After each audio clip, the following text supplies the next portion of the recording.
Yo soy Pablo Emilio Escobar Gaviria. Mis ojos están en todos lados, o sea, ustedes no pueden hacer una puta sola mierda en el departamento de Antioquia sin que yo me entere. Sí, señores, no pueden mover un dedo. Un día yo voy a ser presidente de la República de Colombia.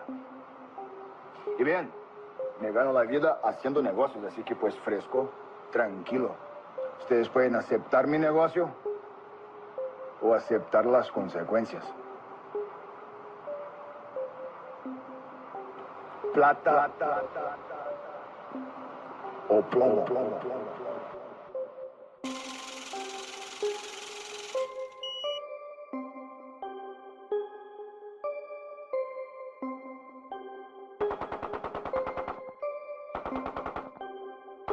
LIMSA BEATZ.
Plata.